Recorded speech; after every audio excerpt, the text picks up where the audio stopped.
Here's a sample I've made of single crochet with straight edges, and I'll guide you step by step on how to achieve perfectly straight edges using single crochet.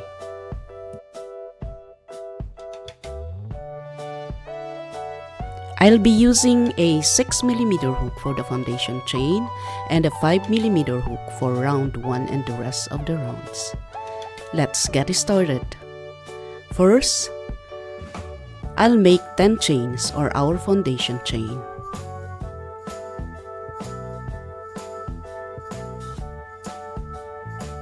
One, 2, 3, 4, 5, 6, 7, 8, 9, 10. For our first round, I'll use the 5mm hook, and to move on, yarn over and insert the hook not into the first loop but into the second loop.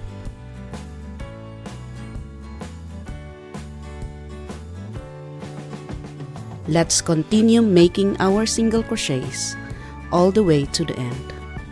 Remember, we'll insert the hook into the front part of the chain only. And notice how the hook glides smoothly through each loop.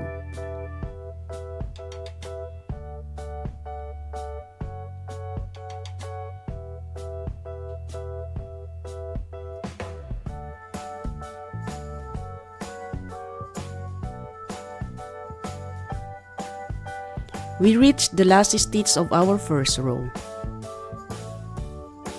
Let's place stitch markers at the beginning or the first stitch.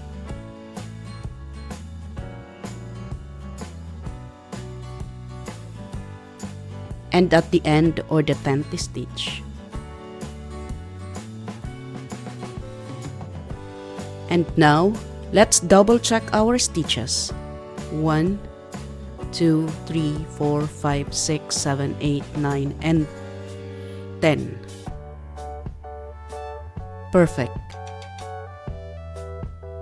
Inserting stitch markers help us keep track and ensures neat straight edges as we work.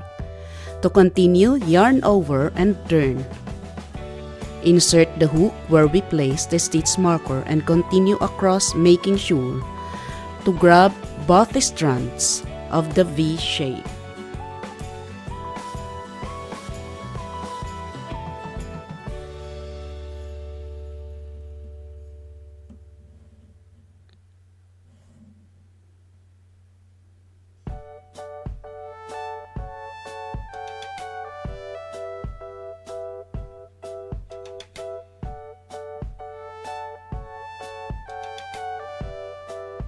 When we reach the last stitch of the second row,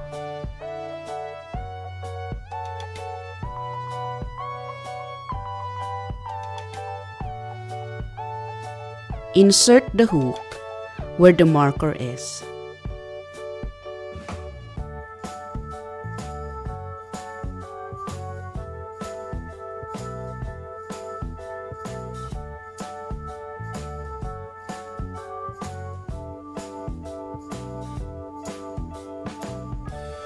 And then, move your stitch markers up to the new first and last stitches.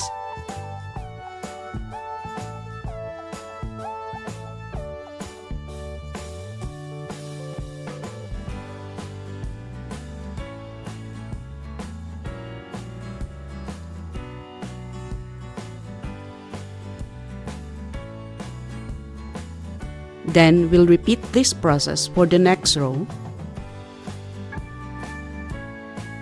ensuring everything stays aligned.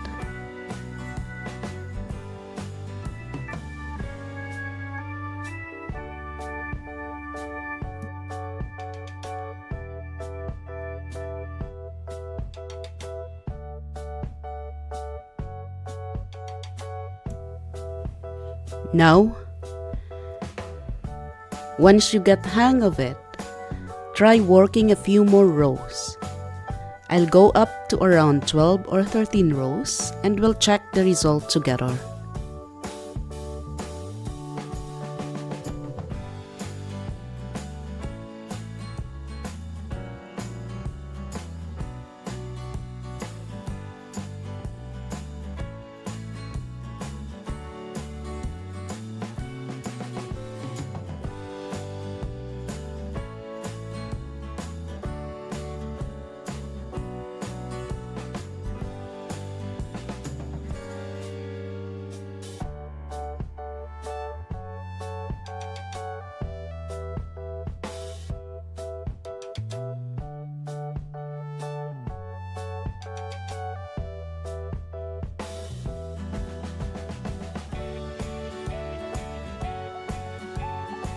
Let's count to make sure we still have 10 stitches. 1, 2, 3, 4, 5, 6, 7, 8, 9, and 10. Did you enjoy the process? How did your edges turn out? Straight edges with single crochet can be simple once you know the technique. Thank you for watching. Don't forget to like, share, and subscribe for more tips. Happy crocheting!